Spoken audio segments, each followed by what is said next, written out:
Hi everyone, it's Dash of Dave, also known as Crafty Moose here. So, in my previous video, I showed you how to make a very simple signature for a journal. Okay, so that's exactly what we're going to continue with now.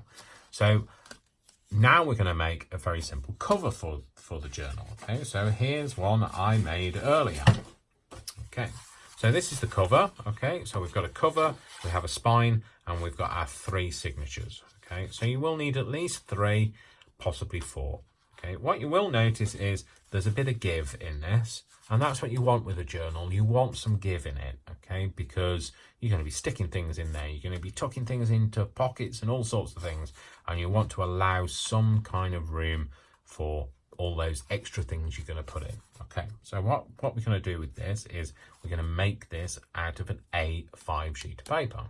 Now, when you're making an A5 using something wrapping around an A6, which is what the signatures turn out to be, you'll find that it gets shorter on the back. But we're going to use that because what we're going to do is we're going to create a little pocket at the back. Perfect for tucking away all of those tickets and invites and the things that happen over the summer period, all those parties that you go to. So, the other thing that I think it's perfect for is this would be great for when the kids are on holiday. Okay, when it's raining outside, what can you get them to do? Why not a little crafty mate? They can make their own little journal that they can put whatever they've done during the 6 weeks summer holiday, climbing trees, Facebook, whatever they want to write in it. Okay, hopefully they're doing more than just social media. I'm going to talk you through making this. Okay, so take one of your signatures first of all, okay? And then what we're going to need to do is you're also going to need an A6 sheet of paper. How big is an A6 sheet of paper? Well, it's 148 millimeters by 210 millimeters, or 5.8 by 8.3 inches. You'll also need a ruler. You don't need pegs. They're just there as an extra a helping hand, and I'll tell you how I'm going to use them shortly. Some glue. I prefer to use Pinfair bookbinding glue. It's my preferred glue. I just find it grabs and holds much better than the others, but others are available. You use what you want to use, okay? A bone folding or a scoring tool and a pencil. Okay, so let's put these to one side because I don't need these just yet. Okay, what we do need to start with is we'll need to start with the A5 sheet of paper. You'll also need to pick up one of your signatures. So initially what we're going to do is we're going to lay this on top of the signature, and we're just going to square it off at these edges. You just want to make sure it kind of covers that signature. Like so, okay? Don't worry about this if your signature kind of overlaps, okay? You can trim this, you can add washi tape or lace or whatever it is you want to add to it. You can do whatever you like to decorate it, and that'll soon be hidden, okay? So this is where the pegs come in. Pegs are perfect for just holding on to things while you're doing something else, okay? So peg them in place. It's great for if you've got dexterity issues as well. If you use a peg, it just kind of grabs onto it. If you don't have pegs, you can use those bulldog clips. You could use paper clips. Just something just to hold it in place. It just helps. Trust me, it helps. Okay. Then what you're going to need to do is you're just going to loosely bend this around this. Okay. You don't have to be too accurate at this point. You're kind of just putting a mark of where it needs to go. Okay. It'll be different on different people's. That's why I've decided not to tell you a measurement, because if I tell you a measurement and then you end up with a big grey or a big strip here where it doesn't quite meet, then you'd be disappointed, okay? So just bend it round, okay?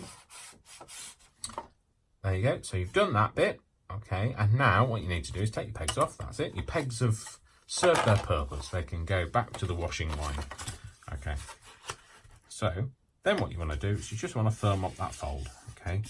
Now, I would suggest that this is the point when you make that a nice firm crease, okay? Why do it now? Because basically when it's on the book, it'll be much harder to achieve that crease. And you want it to crease well because you want it to sit nicely so it sits and hugs the book. Okay, so now that we've put that line in, what you'll find is that it's got a lip. Don't worry, that's absolutely fine. That's what we need it to be. You just need to remember that the larger piece is the front of the journal. Then what you're going to do is you're going to measure 2 centimeters from this line to a point here, or 3/4 of an inch. Sorry, trying to do the maths in my head. It's approximately 3/4 of an inch. Okay, so put that little measurement in there, mark it with your pencil, use your ruler, obviously, mark it with your pencil, and then what you need to do is you need to fold on that line. So, without further ado, here's one I made earlier with exactly those creases in. Okay, so this is our front cover. We've now created a spine, and this will be the back. Okay, so now you've got that, you've basically got it all there. Just going to firm up that crease because I've had it lying flat, and you know what it's like when you put something flat, it ends up like being, it's like being ironed. It's all the creases come out of it. So we want the creases in it this time. That's what I say about every shirt that I wear with a crease in it. So we've got this, we've got the cover. Okay, now what you need is you need to take your other signatures. Okay, so I've got 2 here that I made earlier, and I've got 1 grey. Just want to make sure that you have them the way up that you prefer. Okay, you also want to make sure that you have the spines all in the same place. Nobody wants it like this and you end up with just one very thick leaf. Okay, so put your spines together. I think I might go white, grey, white. Okay, and then these are going to go into your journal. So I'm going to take my back page, which is one of the white ones, and I'm just going to line it up here. Just going to line it up like this, okay, so that I know that that's roughly where I want it. Does it fit? Yes, it fits. That's fine. Okay. Now what am I going to do is I'm going to take my glue. Okay, and I am going to put a line of glue there, a line of glue here, a line of glue there. As simple as that. That can go to one side for now. And then, again, what we're going to do is I'm just bending this back feet for the purposes of the video. You're just going to put the signature in. So it lines up. It butts up against that spine. Yeah, you line it up so you can't see any of the back. Let me just pick that up while I do that. Use the desk to square it off and glue it down. Okay, don't worry about the squirts of glue that come out the edge. That's absolutely fine. So that's your first signature has just gone into your journal. Okay, so how do you attach the rest?